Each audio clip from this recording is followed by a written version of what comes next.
Welcome to the Ask Historians podcast. Hello, and welcome to episode 142 of the Ask Historians podcast. I'm Cassidy Prococo, new addition to the podcast team. My username on Ask Historians and most social media sites is Mimic of Modes.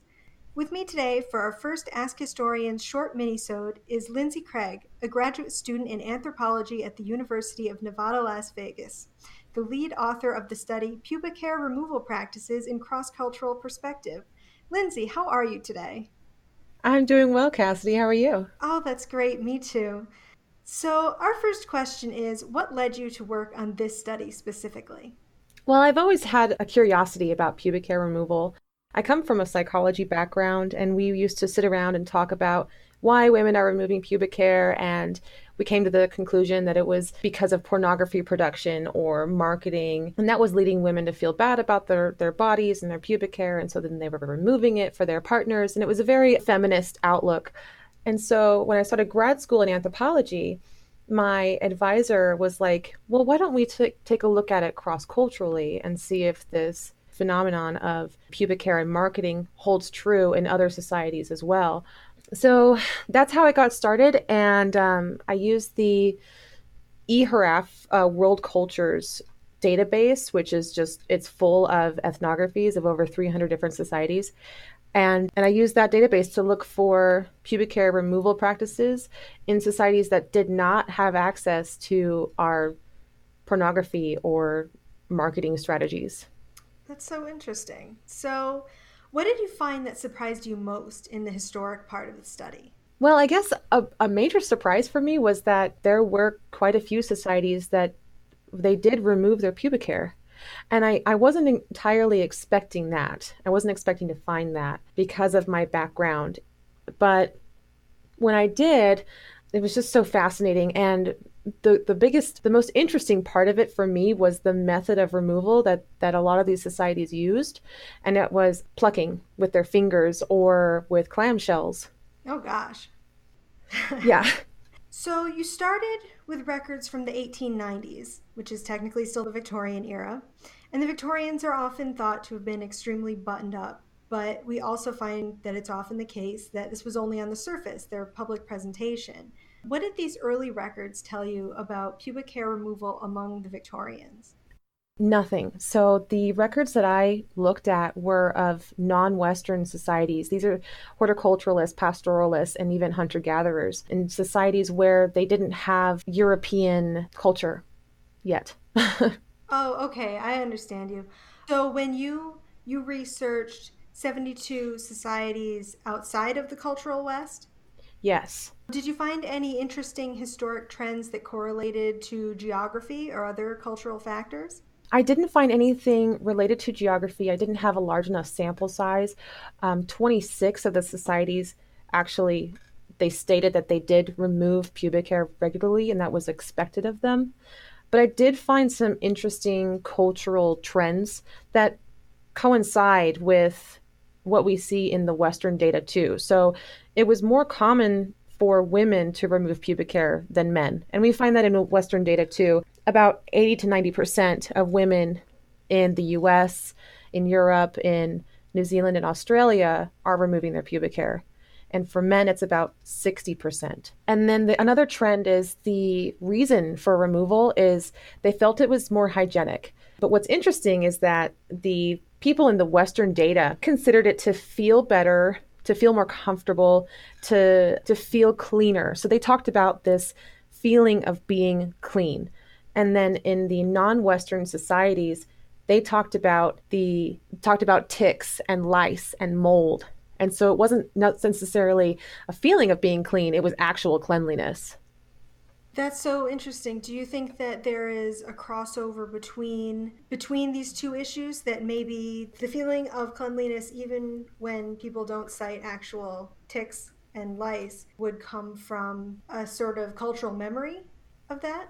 I've wondered about that. So from an evolutionary perspective, we wonder why anybody removes their pubic hair, because pubic hair might serve as a function to protect the vaginal opening from bacteria.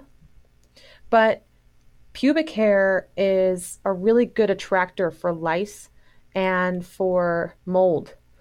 And so people in more humid and hot areas, I would imagine, were more likely to remove their pubic hair. That doesn't show up in my data, but like from an evolutionary perspective, I would imagine that would be the case because it's just more difficult to get dry. So that creates a really nice environment for mold to grow and for ticks and lice. So then humans would remove their pubic hair, which would then prevent the spread of ticks and lice. There is some evidence that people view pubic hair as disgusting, and they actually have a repulsive reflex for pubic hair. So it could be that pubic hair itself, it's like this cultural evolutionary leftover of being susceptible to ticks and lice and mold. So that's probably quite a surprise for you as a researcher if you were expecting to find that it was all from marketing and pornography. Did you find any place in your study where it was not mainstream and then became mainstream? No, unfortunately, because of the data that I used, these are snapshots in time, and they're European men going into these societies, usually men. They're going into these societies and they're writing down their observations, they're writing down their conversations with these people. So the data that we have, because this is late 1800s, early 1900s, and so on, it's very limited. So it's whatever was of interest to the ethnographer at the time. So it's just a snapshot of what they were doing in that moment. And then that was written down. And then that's what I was able to use in my study. So I don't have any like longitudinal data. So it's not exactly the kind of methodology the early ethnographers that we would see today in similar situations. Yeah, they're just going there with their journals and writing down, what they saw.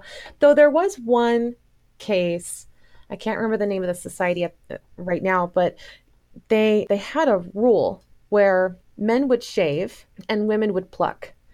But then as soon as they were exposed to the European razor, and I'm not sure how this happened, but as soon as the European razor was brought into their society, they all started shaving. So it was no longer the rule that women plucked. It was now the rule that everybody shaved. So there's a case where European globalization has changed that practice, but it didn't create the practice. Well, that makes sense. Once you find out about razors, nice, sharp, disposable razors, I'm assuming, it becomes a lot easier. Right, exactly. Easier than plucking. And plucking, as you can imagine, takes a long time, and it usually involves other people. I know that the methodology of the researchers was not all that it could have been, but did you find anything relating to other issues of privacy in these societies where there was some correlation between the removal of pubic hair and other issues relating to privacy and nudity in general? In some cases, the only reason the ethnographers even noticed that there was or was not pubic hair was because they weren't wearing clothes. People didn't wear clothes. And so they would see this practice in a way. So they didn't seem, in the societies where they did talk about removal of pubic hair, they didn't seem private about it. It seemed more like an event. So in a couple of cases, the people said it was like a social gathering and that it was enjoyable, like a pastime, to sit around and pluck each other's pubic hair. Well, thank you so much for joining us today. It's been so interesting to get this perspective on a common cultural practice. Thanks for having me. I love talking about it.